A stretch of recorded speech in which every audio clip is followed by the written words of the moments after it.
Ya, teman-teman, untuk kisah Nabi Ibrahim ini banyak banget ya sebenarnya. Dari Nabi Ibrahim kecil, umi abinya, itu benar-benar diceritakan panjang sekali di Al-Quran. Nah, tapi di sini Ustazah akan berkisah mengenai Raja Namrud dan Nabi Ibrahim. Iya, ada yang tahu nggak kisah viralnya Raja Namrud dan Nabi Ibrahim itu di bagian apa?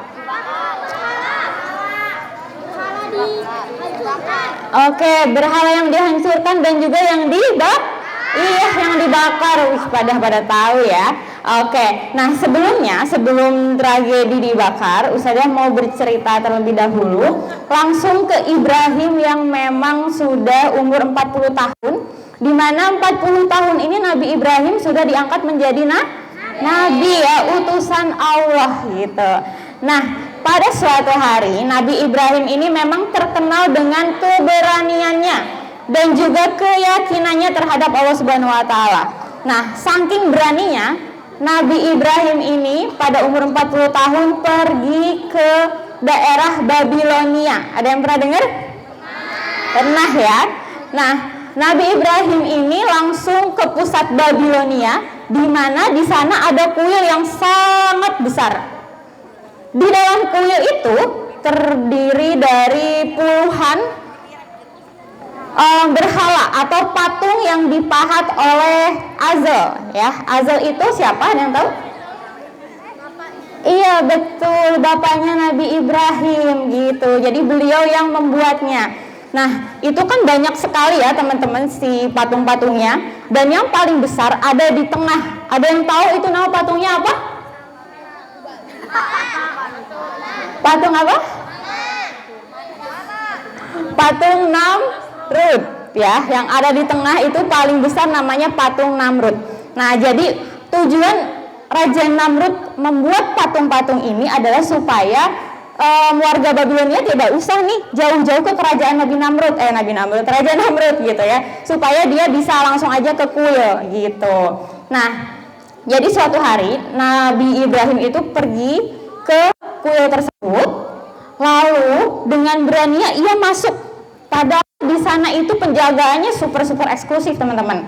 Jadi nggak sembarang orang bisa ke sana, masuk ke sana, karena yang membawa sesaji juga itu perlu didampingi oleh penjaga kuil tersebut. Tapi Nabi Ibrahim masuk, dan itu dengan pedenya ya. Waktu itu malam-malam banyak sekali umat Babilonia sedang beribadah menyembah patung-patung. Nabi Ibrahim masuk dengan santainya, dan orang-orang pada ngeliatin Nabi Ibrahim, loh ngapain itu berani banget gitu ya. Padahal keyakinannya kalau ada yang berani ke sana nyelonong kayak gitu, itu tuh bisa memberikan keburukan terhadap kehidupannya, atau bisa dibilang apa ya, kalau orang Sunda mah pamali gitu ya, nggak boleh gitu. Tapi Nabi Ibrahim berani.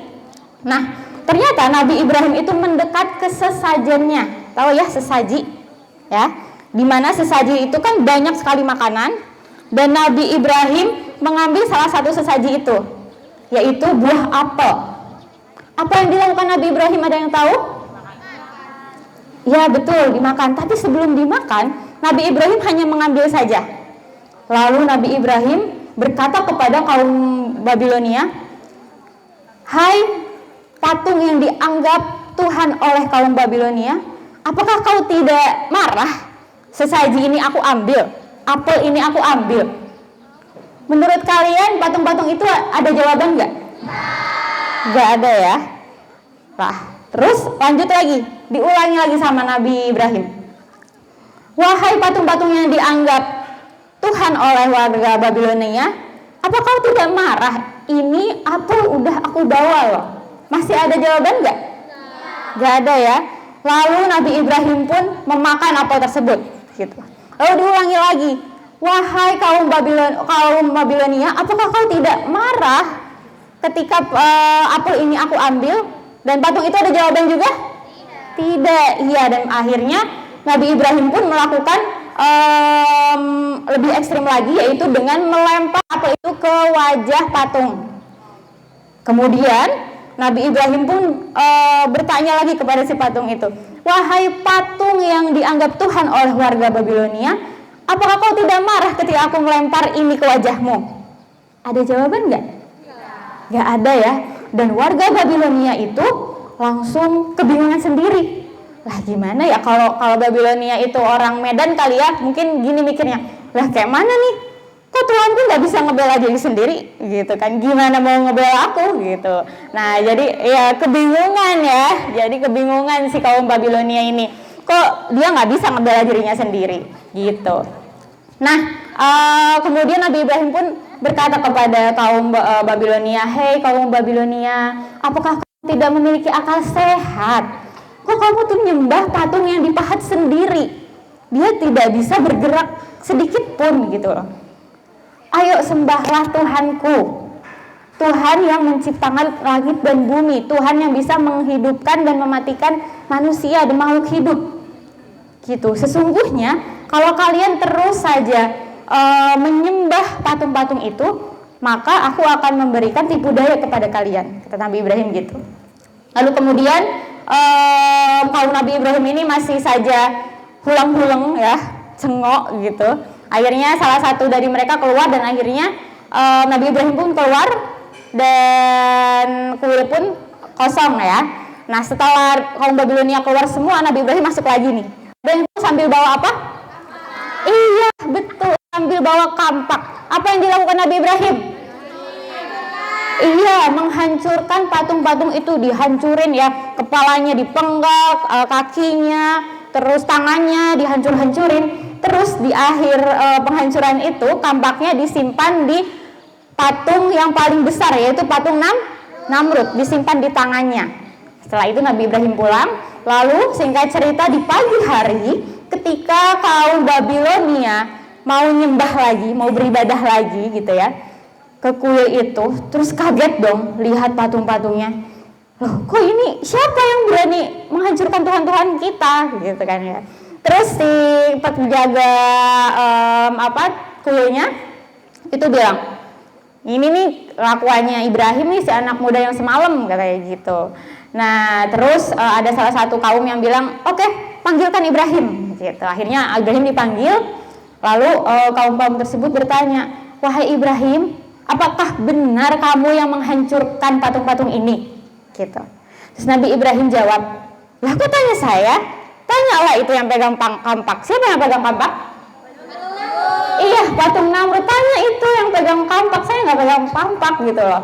Gitu. Dan akhirnya lagi-lagi warga Babilonia ini kebingungan gitu ya. Tapi di pikirannya tuh gini, tapi nggak mungkin ya ini si Namrud patungnya ini kan nggak mungkin untuk menghancurkan patung-patung lainnya, terus gak mungkin juga ngejawab, jadi dia bingung sendiri gitu ya. Nah akhirnya di sela-sela kebingungan itu ada satu kaum yang berani untuk bilang seperti ini, oke, ini udah parah banget, Ibrahim udah gak bisa didemin aja, ayo kita laporkan ke Raja Namrud, Tuhan kita yang paling hebat, kata dia. Terus kata Nabi Ibrahim, nggak usah dilapor-laporin, aku datang sendiri ke kerajaannya gitu ya, karena keberaniannya. Iya kan, berani banget ya Nabi Ibrahim itu. Oke, nah jadi teman-teman, Nabi Ibrahim pun menuju ke kerajaan Raja Namrud. Dan Raja Namrud ini teman-teman punya kebiasaan atau habit, dia itu setelah mandi, setelah bersoleh, pakai wangian terus sebagainya macamnya ya, dia itu suka berdiam di singgasananya. Singgasananya ini terdapat tirai yang sangat besar. Ini adalah penghalang antara Nabi Ibrahim dan juga kaum-kaumnya gitu. Nah jadi ketika tirai ini terbuka, maka dengan automatically kaumnya ini langsung bersujud gitu. Jadi cuma buka aja kaumnya langsung bersujud. Karena dengan bersujud, Raja Namrud ini akan mengabulkan apapun yang dimau oleh kaumnya gitu. Nah jadi ini udah berlangsung bertahun-tahun dan jadi respon untuk refleks ya untuk para kaum Babilonia gitu. Nah saat Nabi Ibrahim ke sana dan ternyata di belakang juga banyak kaum-kaum yang memang mau menyembah Raja Namrud, saat itu Raja Namrud membuka tirai, lalu kaum Babilonia yang banyak sekali itu langsung ada satu orang yang tidak bersujud. Siapa? Iya betul, Nabi Ibrahim. Dia berani untuk tidak bersujud gitu. Bahkan Nabi Ibrahim langsung mengatakan begini kepada Raja Namrud, wahai Namrud gitu, wahai Namrud, nggak pakai raja, nggak pakai Tuhan. Padahal istrinya, anaknya itu gak berani manggil Namrud ini dengan Namrud, tanpa raja dan tanpa Tuhan. Nah, ini satu-satunya Nabi Ibrahim saja dalam 40 tahun terakhir yang berani memanggil Raja Namrud dengan Namrud saja gitu. Akhirnya Nabi Ibrahim pun berkata, Namrud, kok bisa sih kamu mengaku kalau kamu itu Tuhan? Padahal kamu orang biasa sama kayak aku gitu. Kita sama-sama punya mata dua, kaki dua, tangan dua, hidung satu gitu ya. Kok bisa-bisanya kamu mengatakan diri kamu Tuhan gitu?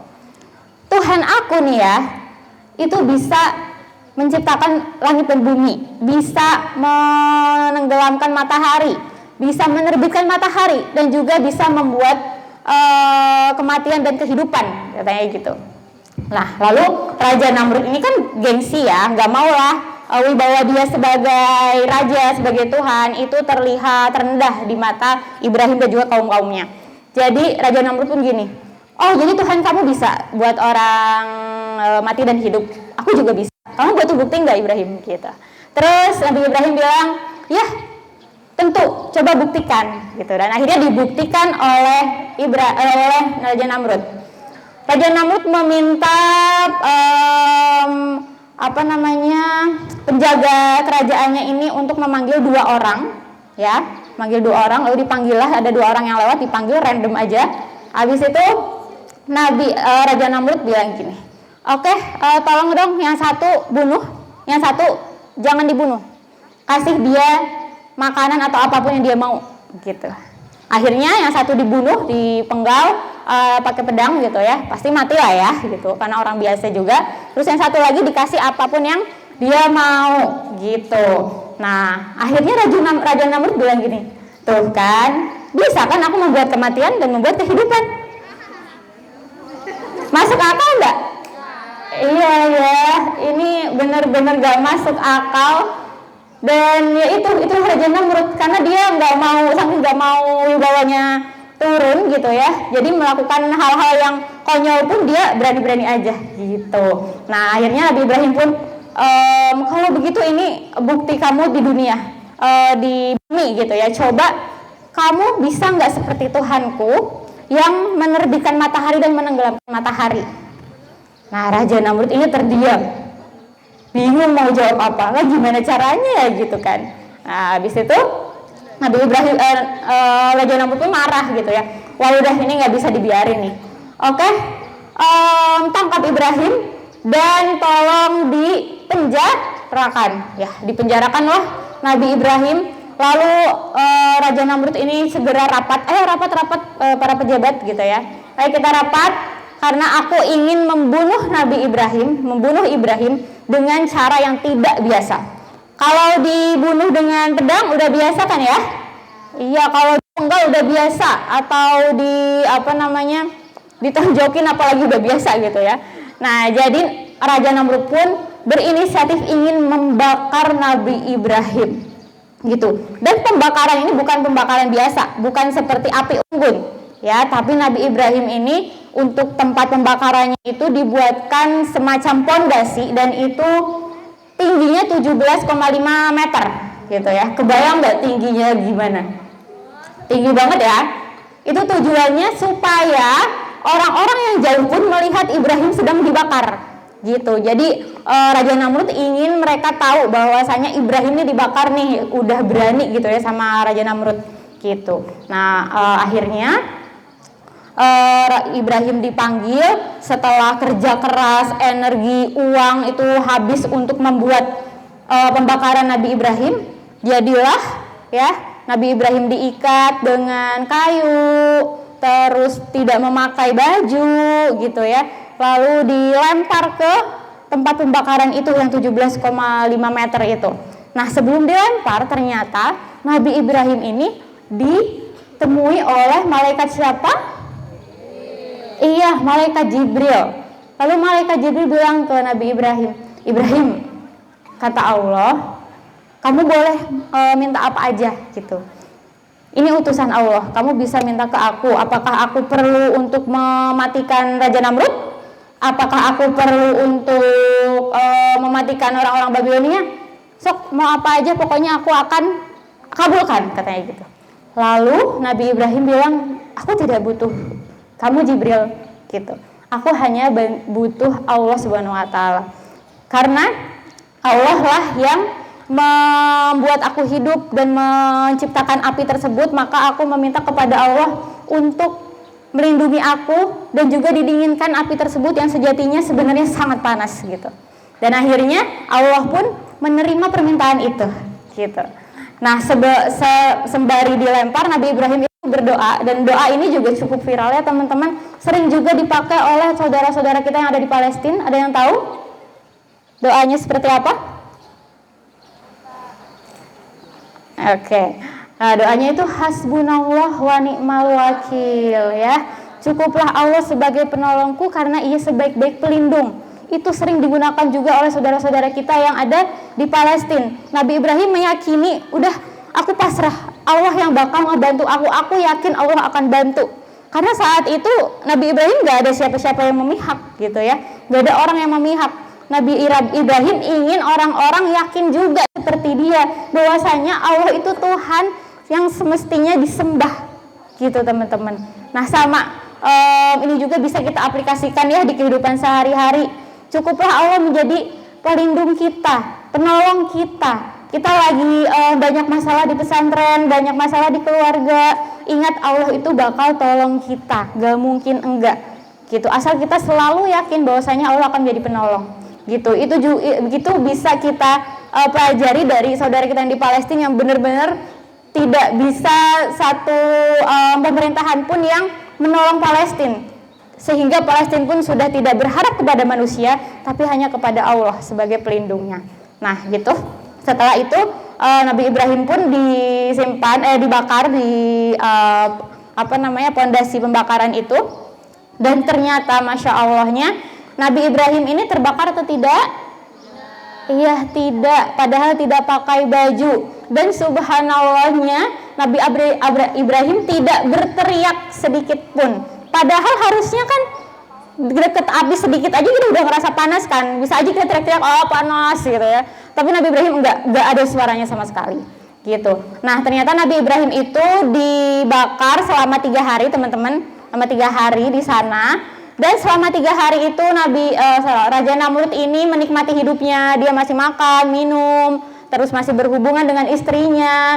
Pokoknya foya-foya gitu ya selama 3 hari itu. Dan Raja Namrud pun sudah menyangka bahwasanya Ibrahim ini sudah jadi abu gitu ya, sudah mati gitu. Nah tepat di 3 hari karena Raja Namrud ingin melihat mayatnya, ingin melihat Nabi Ibrahim, maka meminta kepada penjaga-penjaga istananya untuk ayo redamkan apinya, aku pengen lihat Ibrahim katanya gitu. Dipadamkanlah apinya, apinya nggak ada. Ternyata Nabi Ibrahim lagi apa, ada yang tahu? Lagi apa? Lagi duduk di itu yang di bekas pembakarannya. Dan orang-orang pun di sana pada terkejut, loh kok nggak mati ya gitu. Berarti hebat sekali dong Tuhannya Ibrahim ini. Dia nggak mati 3 hari dibakar dengan api yang meluap-luap gitu. Dan ternyata Jibril datang lagi ke Ibrahim. Ibrahim kata Allah, kamu langsung berdiri pulang aja deh ke rumah katanya gitu. Jadi Nabi Ibrahim bingung sebenarnya, lah kok dia pulang ke rumah gitu ya. Ya benar, ini perintah Allah. Jadi Nabi Ibrahim langsung berdiri dan pulang ke rumah.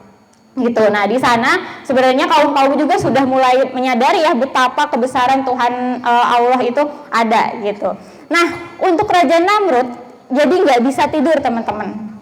Setelah lihat Ibrahim selamat, dia overthinking, nggak bisa tidur. Terus besoknya ternyata udah nggak enak badan ya, soalnya dia nggak bisa tidur ya, overthinking. Ada lalat yang masuk ke hidungnya. Dan ternyata si lalat itu masuk sampai ke otak gitu ya. Nah kalau ada lalat masuk ke otak, bisa nggak dibantu sama militer, dibantu sama pedang buat ngebunuh lalat, bisa nggak? Enggak kan ya. Jadi Raja Namrud itu sangat merasa kesakitan, tersiksa, nggak bisa tidur, nggak bisa makan, teriak-teriak selama 3 hari. Bayangin orang 3 hari nggak makan, nggak minum, teriak-teriak terus, pasti kondisinya drop ya. Nah, ternyata di 3 hari itu Raja Namrud di singgasananya sudah terpapar lemas dan meninggal pada akhirnya. Dan qadarullah, ketika di situ ada pejabat-pejabat ya banyak gitu, ada lalat yang keluar dari hidungnya. Jadi si lalat itu keluar lagi teman-teman. Dan di sana sangat memalukan ya. Ternyata Raja Namrud ini mati karena seekor lalat gitu loh. Dia Tuhan, dia raja, tapi matinya sama lalat gitu. Nah akhirnya itu adalah kisah akhirnya Raja Namrud yang sangat memalukan. Dia udah mendewa-dewakan dirinya, tapi ternyata dia bisa binasa hanya karena lalat. Gitu teman-teman ya. Itulah ceritanya Raja Namrud dan Nabi Ibrahim. Yang bisa kita ambil pelajarannya adalah keberanian Nabi Ibrahim, keyakinan Nabi Ibrahim, dan juga kesyirikan Raja Namrud itu akan berakhir, pastinya tidak akan indah, bahkan bisa saja memalukan ya teman-teman. Jadi kalau teman-teman meyakini bahwasanya Allah itu adalah Tuhan yang Maha Kuasa, maka insya Allah kita pun akan memiliki kehidupan yang lebih baik dari orang-orang kafir begitu. Oke teman-teman, begitu saja untuk cerita Raja Namrud dan Nabi Ibrahim. Oke, terima kasih teman-teman. Saya kembalikan lagi kepada Ustazah Noya. Wassalamualaikum warahmatullahi wabarakatuh.